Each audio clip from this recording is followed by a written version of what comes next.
बोलिए कृष्ण कन्हैया लाल की। आनंद कंदम प्रभुदेव चंद्रम व्रजेश रूपेण पुरापि जातम् प्रविश्य प्राप्तं प्रियप्राणनाथं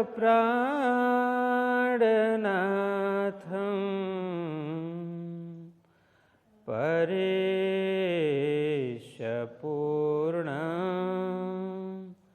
सततं नमामि।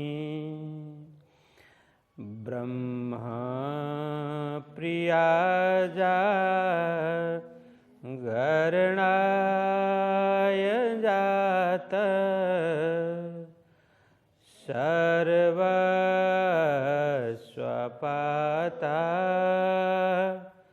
भवसिन्धुत्राता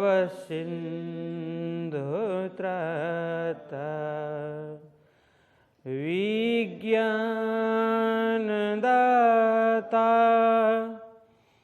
निजधर्मधाता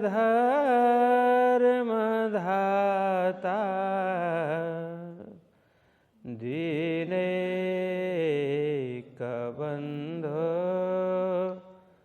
शरणं प्रपद्ये दीनैकबन्धो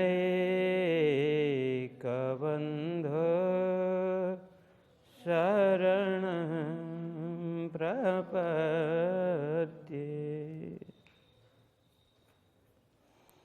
श्री कृष्ण कन्हैया लाल की।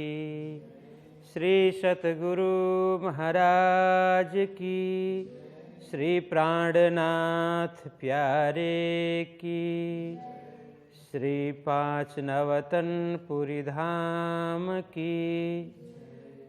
जगद्गुरु आचार्य श्री 108 कृष्णमणि जी महाराज की।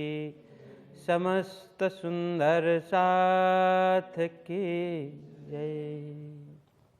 छठवें प्रकरण की 11 चौपाई तक कल चर्चा हुई थी। अब आगे प्रसंग बढ़ाते हैं, उससे पहले हम 11 चौपाई दोहराएं। तब श्री देवचंद्र जी ने कहा, मैं ना रहूं क्यों एकार, धर्म राखे ते देह है, जवाब देत यूं कर, जवाब देत यूं कर। बोलिए कृष्ण कन्हैया लाल की। हाँ, अभी तक का जो प्रसंग है इस प्रकरण में 1 से लेकर के 11 चौपाई तक जो प्रसंग है उसको हम संक्षिप्त में श्रवण करें। जब श्री देवचंद्र जी महाराज कथा श्रवण कर रहे थे, 14 वर्ष पूरे हो गए। 14 वर्ष पर्यंत अनेक कष्ट कठिनाइयाँ आ गई। 14 वर्ष होने के बाद ही यह कष्ट कठिनाई आई ऐसी बात नहीं है। शुरू से ही कभी न कभी कुछ न कुछ कष्ट जीवन में आते थे, कठिनाइयाँ आती थी, लेकिन वे कभी विचलित नहीं हुए। कभी भी उन्होंने हिम्मत नहीं हारी। उन्होंने संकल्प लिया था कि जब तक मेरा मनोरथ सिद्ध न होगा, जब तक मेरी इच्छा जो है वो पूर्ण नहीं होगी, तब तक मैं इस कार्य से पीछे कदम हटाने वाला नहीं हूँ। इसका मतलब क्या था? कहीं किसी ने कहा था कि 14 वर्ष आप साधना करो, कथा श्रवण करो, तो जाकर के आपके सारे प्रश्न के उत्तर मिल जाएंगे। किसी ने कहा था? नहीं कहा था। उन्होंने 14 वर्ष का संकल्प नहीं लिया था।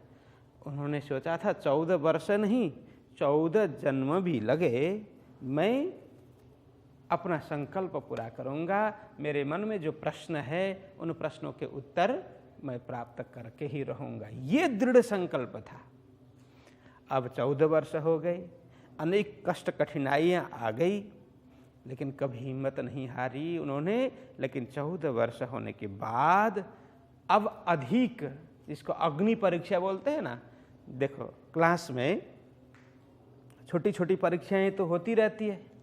जब हम पढ़ने शुरू करते हैं छोटी छोटी परीक्षा होती है कि नहीं होती है ना, 1-2 महीने में और 15 दिन में, महीने में, 2 महीने में छोटी छोटी परीक्षाएं होती है। लेकिन जो फाइनल परीक्षा है वो उसके लिए अधिक मेहनत करनी होती है और प्रश्न भी ऐसे आते हैं ना। तो इसी तरह से छोटी मोटी परीक्षा, छोटी बड़ी परीक्षा तो होती ही रहती थी, लेकिन अब अग्नि परीक्षा का समय अब आ गया। उनके शरीर में अधिक पीड़ा होने लगी, उन्हें अधिक कष्ट होने, शरीर को पीड़ा होने लगी, लेकिन उन्हें इसके विषय में कुछ भी चिंता नहीं थी। शरीर बहुत कृश था, बहुत दुबला पतला था, भयानक पीड़ा शरीर को थी, लेकिन वे मन से उत्साहित थे। इसीलिए यहाँ पहले आया ना, उनके लिए तो कुछ भी नजर नहीं आ रहा था। मतलब ये भयानक बीमारी भी वो खास नहीं मानते थे कि बीमारी तो शरीर को लग रही है, मुझे नहीं। इस तरह से वे लगे रहे।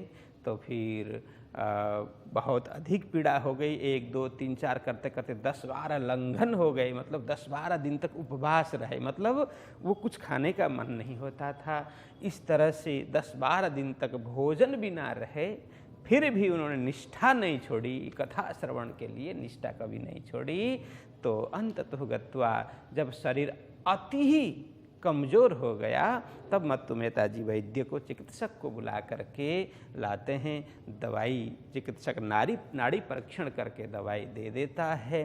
फिर कहता है इनको वायु से बचाना, इनको खुली हवा में जाने मत देना। तब जा कर के वहाँ कुंवर बाई बोलती है, अरे कहाँ ये मानने वाला है, हम तो कह करके थक गए, लेकिन समय होते ही कथा के लिए निकल पड़ते हैं। ऐसा सुनते ही वैद्य ने क्या किया, जो दवाई दी थी, औषधि दी थी, तुरंत वापस खींच लिया। नहीं, फिर मैं नहीं देने वाला। क्यों? क्योंकि अब आप औषधि खाओगे, औषधि खिलाओगे, फिर उसी हिसाब से परहेज में नहीं रहेंगे, तो ये औषधि का जो खास असर नहीं होगा, जो होना चाहिए उल्टा असर हो सकता है, सन्निपात भी हो सकता है। इसीलिए इसकी जिम्मेदारी मैं नहीं ले सकता, इसलिए मैं दवाई नहीं दूंगा। ऐसा करके उसने दवाई हाथ से ले ली।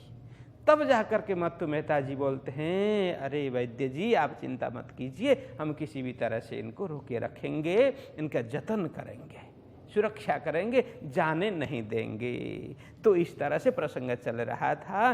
तब ये सुनते ही देवचंद्र जी महाराज ने क्या बोला कि अरे पिताजी, आप जो बोल रहे हैं वो आप अपने हिसाब से बोल रहे हैं, लेकिन मैं तो अभी समय होते ही कथा में निकल जाऊंगा, कथा के लिए निकल जाऊंगा, मैं रुकने वाला नहीं हूं, क्योंकि मेरे लिए तो धर्म सर्वोपरि है। तो धर्म की हम रक्षा करेंगे तो धर्म हमारा रक्षा करेगा। इसलिए कहा धर्म राखे ते देह है पिताजी। हम यदि धर्म की सुरक्षा नहीं करेंगे तो उसमें, उस धर्म में जीने का भी हमें अधिकार नहीं है। किसी भी तरह से प्राण जाए पर वचन न जाए। हमें धर्म रक्षार्थ अपने प्राण भी बलिदान कर देना चाहिए। इसीलिए ये बड़ी सुंदर बात वो कहते हैं। तो धर्म रक्षा से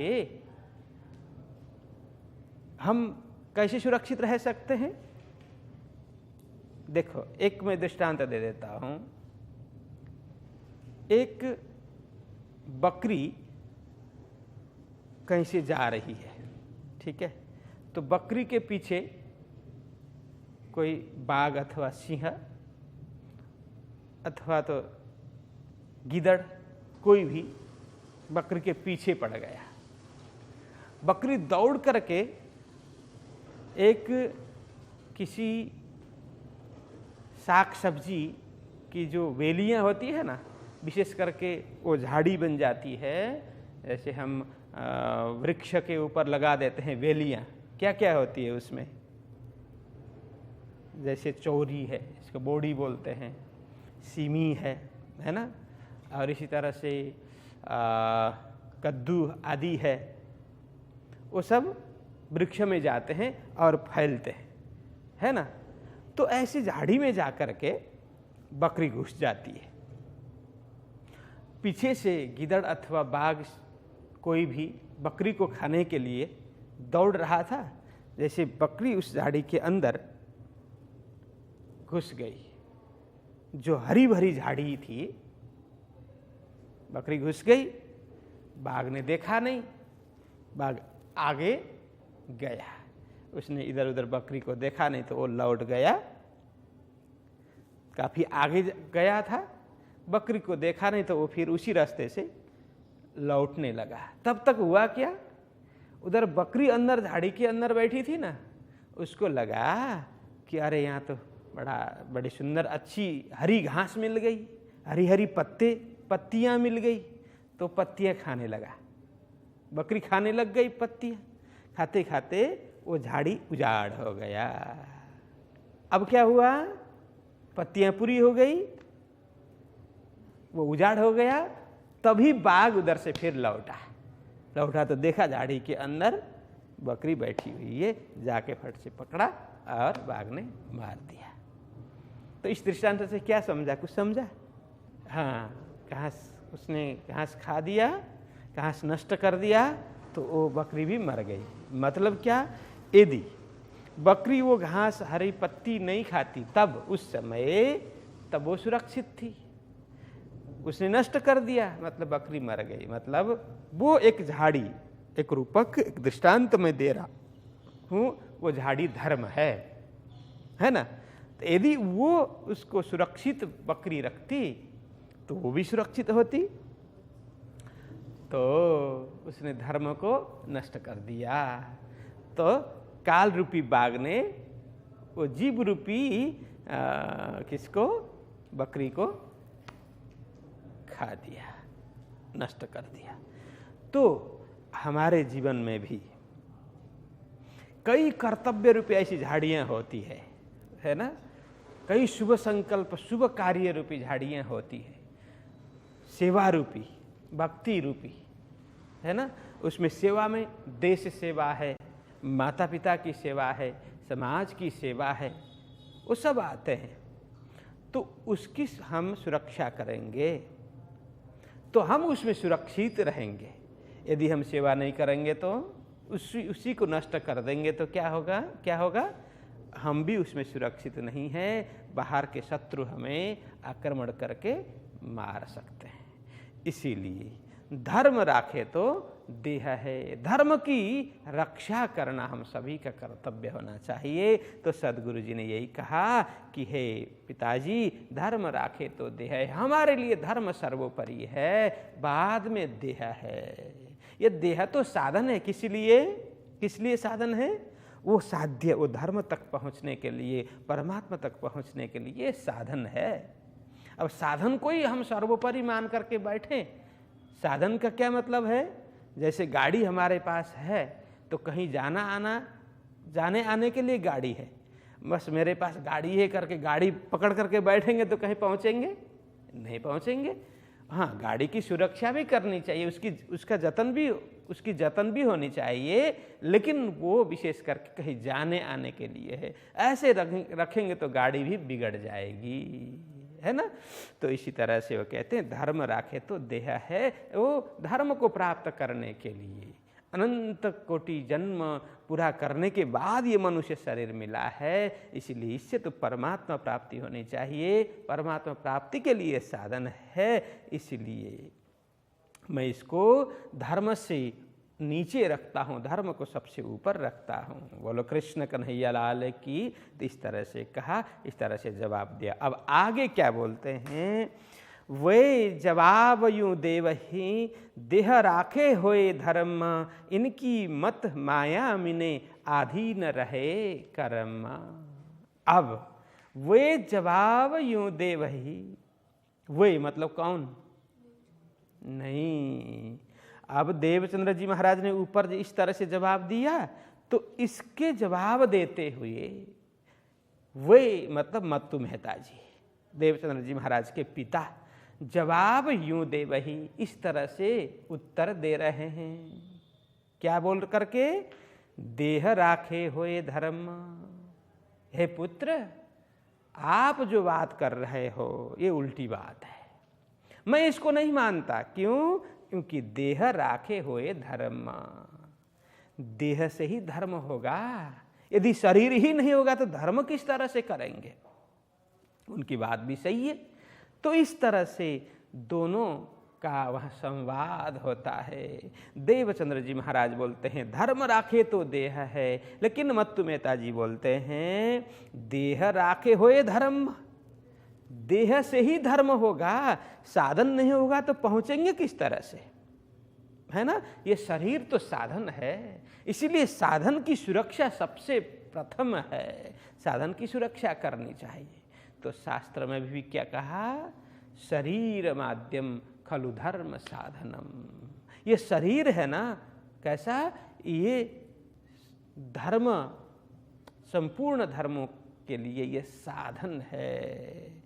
इसको धर्म प्राप्त करने के लिए, वो साध्य तक पहुंचने के लिए यह साधन है। शरीर ही धर्म का प्रथम एवं उत्तम साधन है। तो यहाँ कहा जवाब देह राखे होए धर्म। इसीलिए देह की सुरक्षा हमारा प्रथम कर्तव्य होना चाहिए, उसके ऊपर ध्यान हमें देना चाहिए। तो इस तरह से वो बोलते हैं देह राखे होए धर्म। तो आगे कहते इनकी मत माया मीने। अब यहाँ ये कौन बोल रहा है? लालदास जी महाराज। ध्यान देना, यहाँ लालदास जी महाराज बोल रहे हैं सुंदर साथ जी। यहाँ दोनों का संवाद चल रहा है। इसलिए अब इनकी मत माया मीने, किनकी? मत्तु मेहता का जो मत मतलब मति है, उनकी बुद्धि है, माया के बीच में है ना। इसीलिए ये लालदास जी महाराज अपनी ओर से बोल रहे हैं आधीन रहे कर्म। अब मत्तु मेहता की मति बुद्धि माया मिने मतलब क्या है? उनको पुत्र मोह है। श्री देवचंद्र जी महाराज उनके पुत्र है, और पुत्र की दशा इस तरह से बिगड़ी हुई है, रुग्ण है, बीमार है, कृश है, दुबले पतले हैं, ऐसे अस्वस्थ हैं, पिता को चिंता हो रही है। इसीलिए वो पुत्र मोह में आकर के ये बात कर रहे हैं। ये भी अनुचित तो नहीं है, लेकिन देवचंद्र जी महाराज की तरह वो संसार से जिसका मोह भंग हुआ हो ऐसा तो नहीं है। मत्तु मेहता जी तो वो माया की बुद्धि से बात कर रहे हैं। आधीन रहे कर्म, यह मतलब वे तो सांसारिक क्रियाओं में, सांसारिक कर्म कांडों में वो आधीन मतलब आश्रित रह रहे हैं ना। आधीन का मतलब आश्रित। तो ध्यान देना कि कर्म मतलब सांसारिक कर्म कांड में वो आधीन मतलब आश्रित रह करके बात कर रहे हैं। कौन? मत्तु मेहता जी। उनकी मति, उनकी बुद्धि सांसारिक है ना, तो पारिवारिक पुत्र मोह में ये जकड़ी हुई, बंधी हुई उनकी बुद्धि है, उसी हिसाब से ये बात कर रहे हैं। तो यहाँ आगे कहते हैं वैद्य तो तब उठ गया, काढ़ा पिलाया जब, वक्त हुआ सुनने का, कान मूद लाठी ले चले तब। क्या हुआ? अब ये पिता पुत्र में जो संवाद चल रहा था, पुत्र कह रहे थे कि धर्म राखे तो देह है, पिताजी कह रहे थे क्या? देह राखे तो होए धर्म। तो दोनों में जो संवाद चल रहा था, तो इतने में फिर वो वैद्य ने क्या किया? काढ़ा तैयार किया और देवचंद्र जी महाराज को पिला करके वो निकल गया। यहाँ वैद्य तो तब उठ गया, काढ़ा पिलाया जब काढ़ा पिला करके वैद्य तो चली गया था, यह संवाद भी चल रहा था। फिर अब इतने में क्या हुआ? वक्त हुआ सुनने का। अब समय आ गया। किसका? कौन सा समय? वो कथा श्रवण के लिए जाने का समय हो गया। इसीलिए मुद लाठी ले चले तब, मुद मतलब बंद करके, मुद बंद करके, पाक से अपना कान बंद करके, जोर से थोड़ा टाइट कान बांध करके, हवा ना लगे इसलिए थोड़ा बांध करके, पाग पहन करके लाठी ले चले, हाथ में लाठी ले करके वो आगे जाने के लिए तैयार हो गए। कान मुद, कान बांध करके लाठी ले चले तब, लाठी हाथ में लेकर के, क्योंकि वो कमजोर है ना, इसीलिए लाठी के सहारे, लाठी टेक करके वो जाने के लिए तैयार हो गए।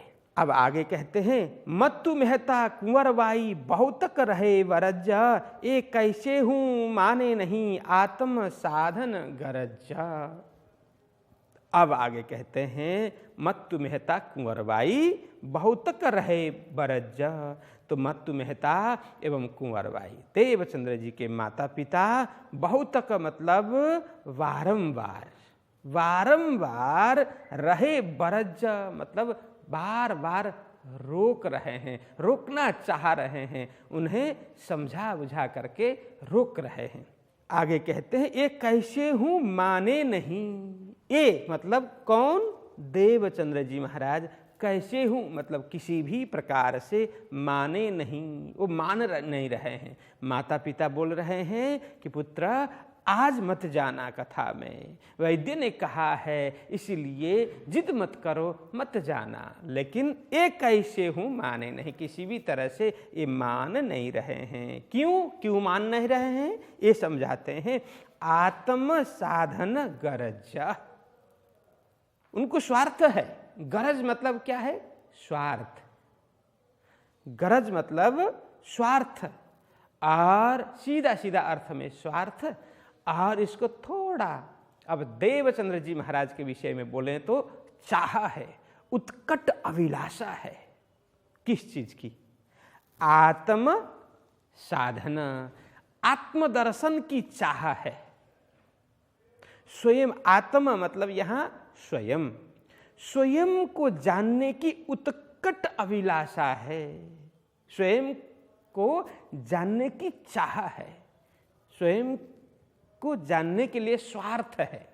स्व अर्थ, स्वार्थ का मतलब क्या है, जानते हो स्वार्थ का मतलब क्या है?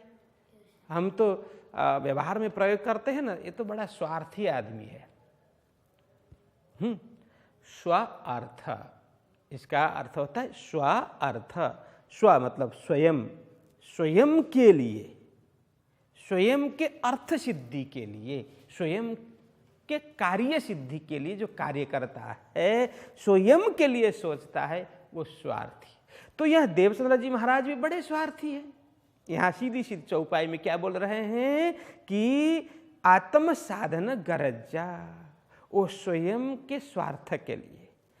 अब इसका भाव देखो, फिर गलत ना हो, इसका भाव क्या है, वो शारीरिक स्वार्थ की बात नहीं कर रहे, आत्म कल्याण की चाह है। ये तो बहुत बढ़िया स्वार्थ है।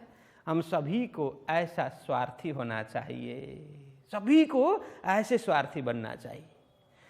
शरीर के स्वार्थी नहीं, लेकिन आत्म कल्याण, आत्म दर्शन की चाह है, परमात्मा दर्शन की चाह है। मैं कौन ये जानने की चाह है, ये स्वार्थ।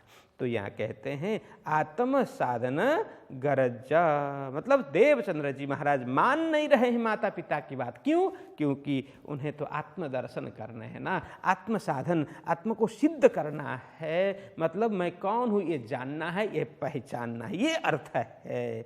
तो आगे कहते हैं, तब घर में रुंद किवाड़ दे, द्वार खड़ा मत्तु मेहता आप, श्री देवचंद्र जी पुकारहीं, बड़ो दुख पायो ताप। देखो 15वीं चौपाई में क्या बोल रहे हैं। जब किसी भी तरह से देवचंद्र जी महाराज मान नहीं रहे हैं, वे तो कान बांध करके, हाथ में लाठी लेकर के चलने के लिए तैयार हो गए। तब क्या किया, तब घर में रुंद किवाड़ दे। हाँ, तब घर में, जैसे ही चलने के लिए तैयार हो गए उसी समय तब तो कहते हैं रुंद किवाड़ दे। किवाड़ मतलब द्वार, दरवाजा, कपाट। देखो इसको कपाट भी बोलते हैं, द्वार भी बोलते हैं, दरवाजा भी बोलते हैं, ढोका भी बोलते हैं ना। ढोका किसको बोलते हैं? अच्छा, हैं? गेट भी बोलते नहीं? ठीक। हाँ, तो घर में माता पिता ने क्या कर दिया? दरवाजा बंद कर दिया। यहाँ किवाड़ मतलब दरवाजा, रुंद मतलब बंद। रुंद मतलब बंद करना, दरवाजे को बंद कर दिया। द्वार खड़ा मत्तु मेहता आप स्वयं। कौन? मत्तु मेहता जी स्वयं। यहाँ आपका मतलब स्वयं। हाँ, फिर आपका मतलब आप किसी संबोधन के लिए नहीं बोल रहे हैं, आपका मतलब स्वयं मत्तु मेहता जी दरवाजे पर खड़े हो गए। द्वार बंद करके उसी द्वार पर वे खड़े हो गए। अब यहाँ कई लोग बोलते हैं कि पिताजी ने अंदर से दरवाजा खींच लिया, बाहर आकर के खड़े रहे और माताजी अंदर थी। ऐसा भी वो प्रशिक्षण के समय में बोलते हैं, कथा के समय में बोलते हैं, लेकिन बाहर खड़े थे या अंदर खड़े थे इसका कहीं उल्लेख नहीं है। इसीलिए कहीं भी खड़े हों लेकिन वो द्वार पर खड़े थे। इतना ही हम विचारें तो द्वार खड़ा मत्तु मेहता आप, श्री देवचंद्र जी पुकारहीं बड़ो दुख पायो ताप। जब दरवाजा बंद हो गया वो जाने के लिए उतावल थे, कब मैं कथा में पहुंचूं, लेकिन तभी द्वार बंद होने पर वो बार बार पुकार करने लगे, माताजी ये क्यों जिद कर रही हैं? हे पिताजी आप क्यों बात नहीं समझ रहे हैं? दरवाजा खोलिए, मैं कथा में जाना चाहता हूँ, मेरा मन तो वहाँ पहुँच रहा है, मुझे जाने दीजिए। यहाँ पुकार मतलब बार बार विनती करना, अर्जी करना, बार बार अनुनय विनय करना। देवचंद्र जी बार बार विनती कर रहे हैं, बड़ो दुख पायो ताप। तब दरवाजा नहीं खोला, देवचंद्र जी महाराज को बड़ा दुख हो गया, बड़ा दुख लग गया। यहाँ ताप मतलब वो संताप, चिंतित हो गए, बड़े दुखी हो गए, ये अर्थ है यहाँ पर। तो इस तरह से देवचंद्र जी महाराज बार बार पुकार कर रहे हैं, फिर भी माता पिता ने उनकी बात एक नहीं सुनी, दरवाज़ा नहीं खोला। इसीलिए वे बड़े संताप में आ गए, चिंतित हो गए, दुखी हो गए। तब आगे कहते हैं, रे मूर्खों मैं मरने का नहीं, मेरा देखोगे आकार, उत मेरी आत्मा जाएगी और नहीं विचार। देखिए अब यहाँ देवचंद्र जी महाराज ने क्या कहा?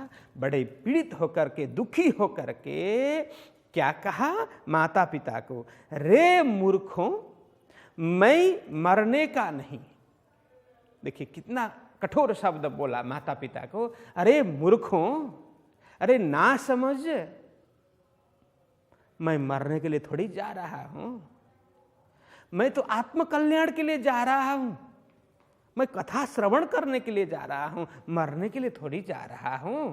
तो यहां कहा रे मूर्खों, हे मूर्खों, हे ना समझो, हे मूढ़मती। इस तरह से उन्होंने बड़ा कठोर शब्द प्रयोग किया। तो वो कहते हैं मैं मरने का नहीं, मैं मरने के लिए नहीं जा रहा हूं, मेरा देखोगे आकारा।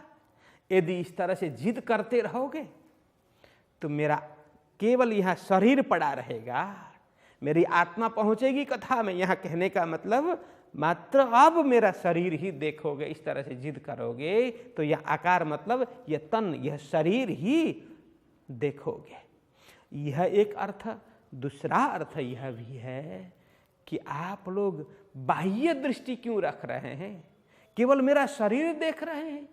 शरीर को ही देखने का मतलब है बाह्य दृष्टि रखना, चमड़ी को ही देखना, बाह्य दृष्टि रखना। ये तो चमारों का काम है, नीचों का काम है। इस तरह से ये चमार मतलब क्या है? कोई जातिगत यह शब्द नहीं है।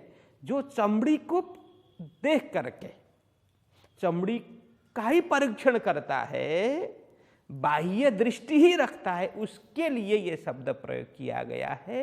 ये जातिगत शब्द नहीं है।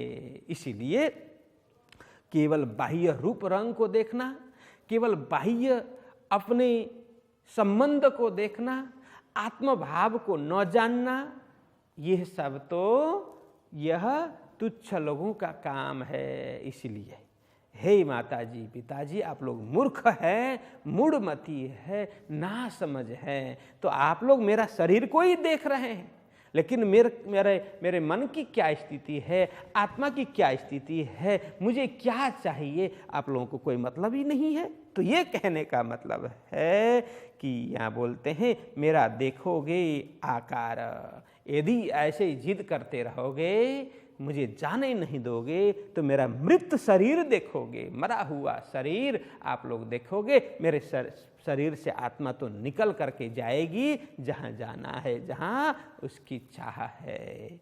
तो इस तरह से देखो, कभी कभी यहाँ शास्त्र विरुद्ध बात लगती है।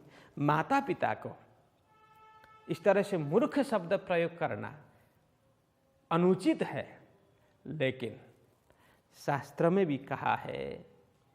भागवत में एक प्रसंग आता है, जब ऋषभदेव जी महाराज अपने पुत्रों को उपदेश देते हुए कहते हैं कि वह गुरु नहीं है, वो माता नहीं है, वो पिता नहीं है, वो पति भी पति नहीं है। कौन? यदि गुरु, माता, पिता, पति अपने स्वजन को, अपने बांधव जन को, अपने प्रिय जन को आत्मकल्याण का मार्ग न बताएं, आत्मकल्याण का राह न बताएं, आत्मकल्याण में बाधक बने, तो वो गुरु नहीं है, माता नहीं है, पिता नहीं है, पति भी पति नहीं है। ऐसा भागवत में ऋषभदेव जी महाराज अपने पुत्रों को समझाते हुए बोलते हैं। इसीलिए यहाँ देवचंद्र जी महाराज भी वो कहते हैं मेरे आत्मकल्याण में आप बाधक हो रहे हैं, क्यों ऐसे बाधक बनने जा रहे हैं? इसलिए कहा रे मूर्खों। इस तरह से जो माता पिता, गुरु, बंधु, बांधव आत्मकल्याण का मार्ग न दिखाए और मृत्यु के फांसी से न छुड़ाएं, ऐसे गुरु को गुरु ना कहा जाए, ऐसी माता को माता न कहा जाए, ऐसे पिता को पिता न कहा जाए, ऐसे पति भी पति नहीं है।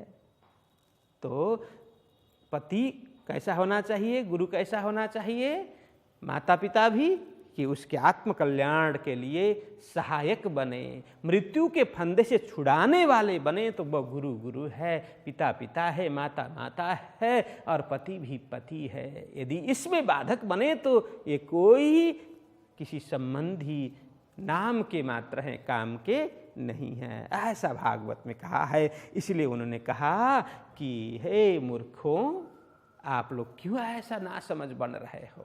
यदि ऐसा ही जिद करते रहोगे तो मेरा मृत शरीर देखोगे। तो ये कहा है।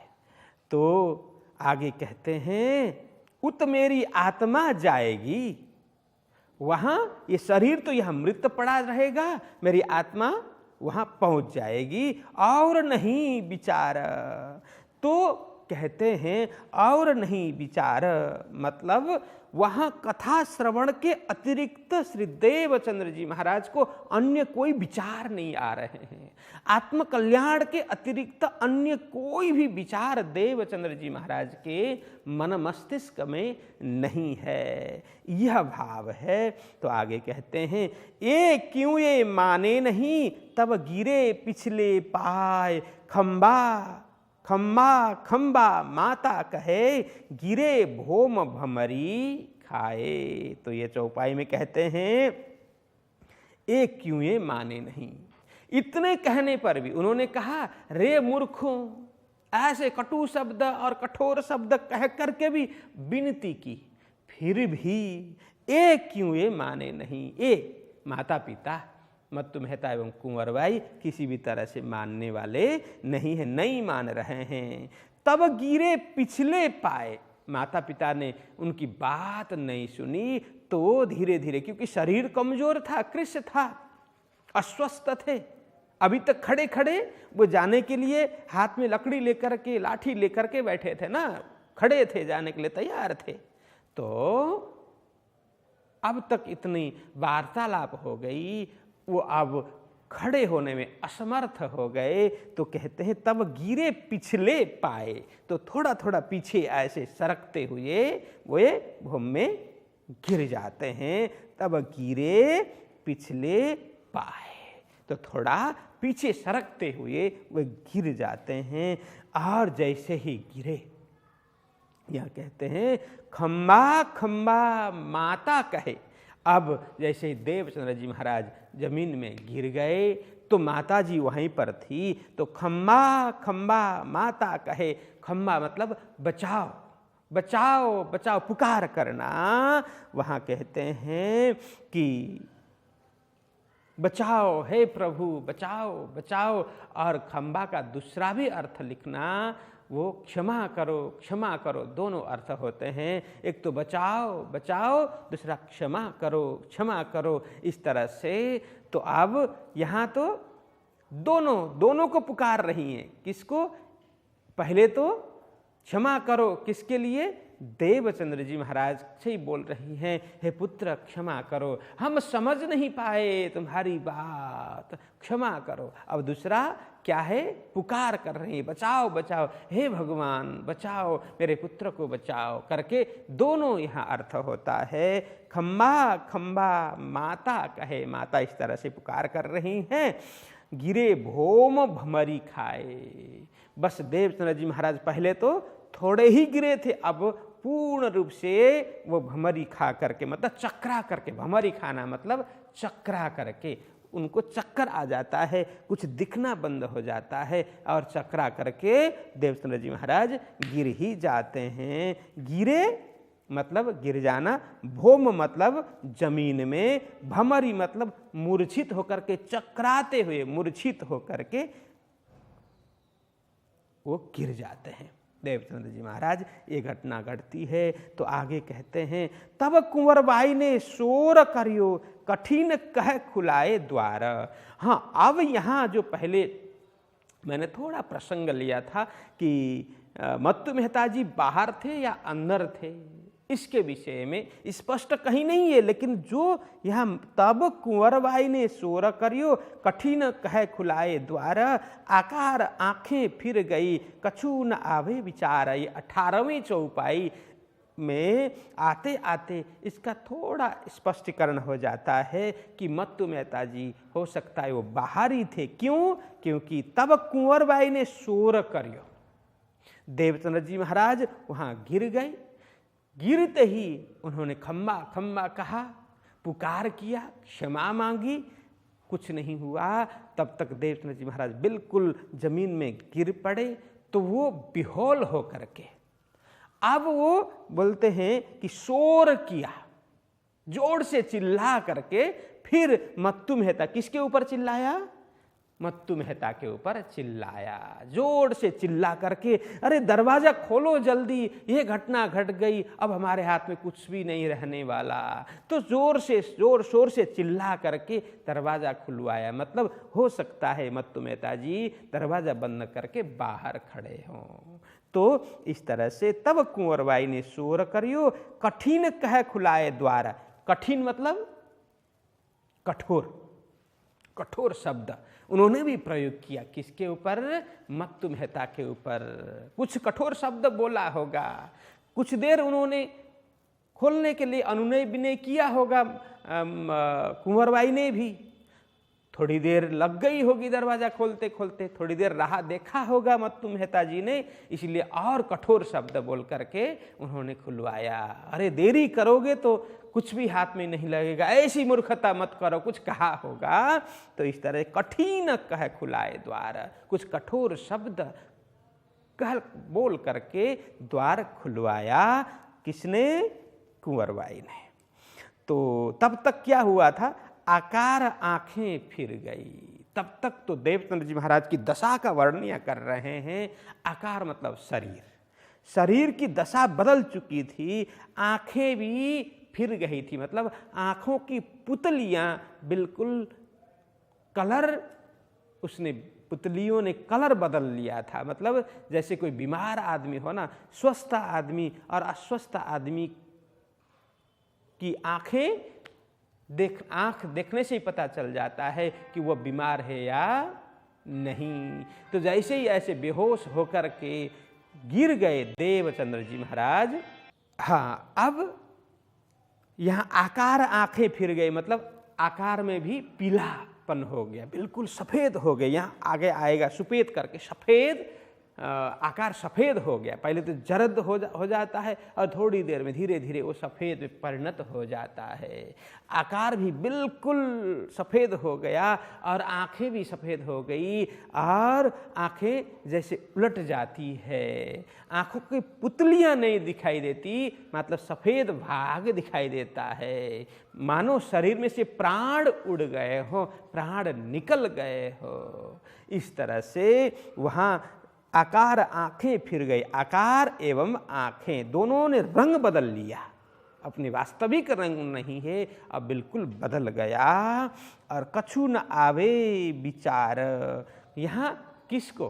देवचंद्र जी महाराज को। हाँ, यहाँ फिर कभी माता पिता कभी देवचंद्र जी, ऐसा होता है। तो कछु न आवे विचार, अब यहाँ मतलब क्या है? देवचंद्र जी महाराज में कोई होश ही नहीं है, बेहोश है। ये मतलब है कुछ होश नहीं है, बिल्कुल अचेतन। शरीर में चेतना तो है, लेकिन उन्हें कुछ खबर ही नहीं हो रहा है, कोई बोल रहा है, बुला रहा है, कहाँ क्या हो रहा है, उनको कुछ भी भान नहीं है, बेभान है, बेहोश है। इस अवस्था के लिए कहा कछु न आवे विचार, उनको कुछ भी सोच समझ कुछ भी नहीं है, बिल्कुल जड़वत पड़े हुए हैं, ये अर्थ है। तो अब इतने में क्या हुआ? अहो श्री देवचंद्र जी यूं पुकार सुनावे कान, ए कछु ना सुनत ना सके काहू पहचान। तब तक पिताजी ने दरवाजा खोला और माता पिता दोनों होकर के क्या बोल रहे हैं? अहो श्री देवचंद्र जी, हे देवचंद्र जी। अहो मतलब है, यहाँ संबोधन के लिए, हे देवचंद्र जी, अहो श्री देवचंद्र जी, हे देवचंद्र जी, यूं पुकार सुनावे कान। इस तरह से बार बार कान में बोल रहे हैं, हे देवचंद्र जी, हे देवचंद्र जी, हे देवचंद्र जी, उठो, अब जागो, अब हम रुकने वाले नहीं हैं, हमें क्षमा करो, उठो तो सही। तो बार बार माता पिता पुकार कर रहे हैं, उन्हें हाथ पकड़ करके शरीर में हिला रहे हैं, लेकिन देवचंद्र जी महाराज बिल्कुल बेहोश पड़े हुए हैं, बेभान स्थिति में हैं। कौन बुला रहा है, कौन क्या कर रहा है, उन्हें कोई होश नहीं है।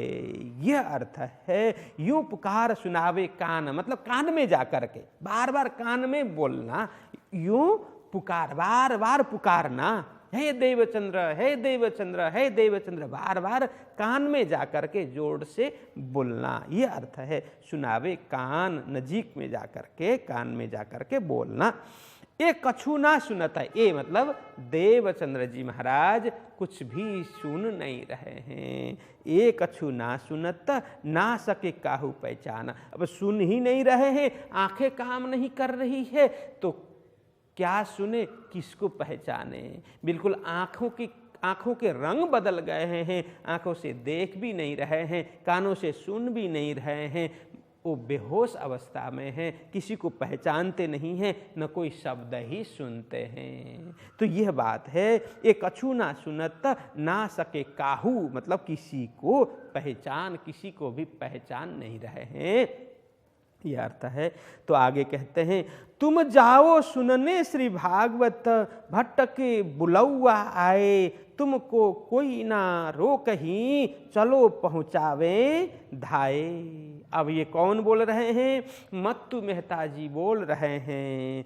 तुम जाओ सुनने श्री भागवत, हे देवचंद्र जी उठो, जागो, जाकर के बैठ जाओ, खड़ा हो जाओ और तुम भागवत श्रवण करने के लिए जाओ। तुम जाओ सुनने श्री भागवत, भट्ट के बुलौआ आए। तो बुलौआ मतलब बुलावा, संदेश वाहक, बुलाने वाले लोग भट्ट जी ने, या भट्ट जी मतलब कांजी भट्ट। कांजी भट्ट तुम्हारा राह देख रहे हैं, उन्होंने संदेश वाहक भेजा है, तुम्हें लेने के लिए कोई भेजा है।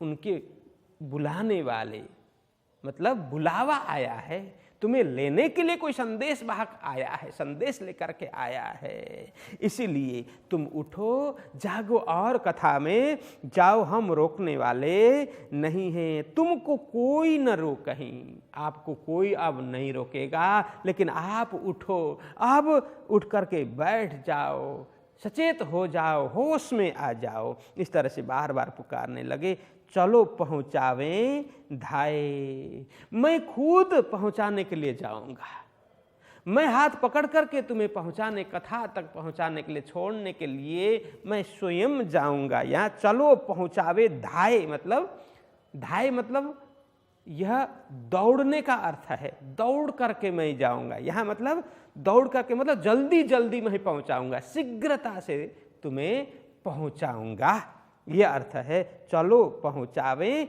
धाये, आप चलो, उठो और साथ में चलो, मैं तुम्हें हाथ पकड़ करके शीघ्रता से मैं स्वयं पहुँचाऊँगा, जल्दी पहुँचाऊँगा। तो इस तरह से यहाँ बोलते हैं 20वीं चौपाई में। तो यहाँ 20 तक ही रखते हैं आज, तो 5 ही बज गए हैं।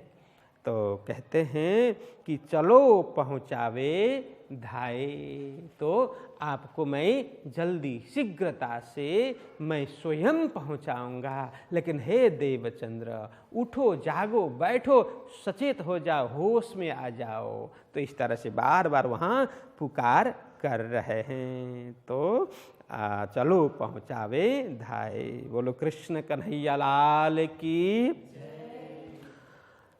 तुम जाओ सुनने श्री भागवत,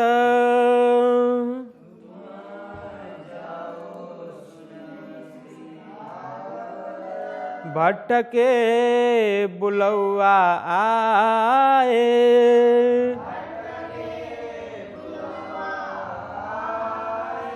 तुमको कोई न रोकही,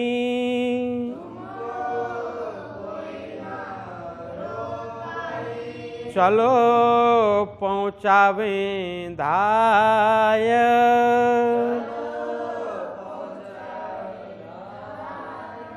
चलो पहुँचावें धाय।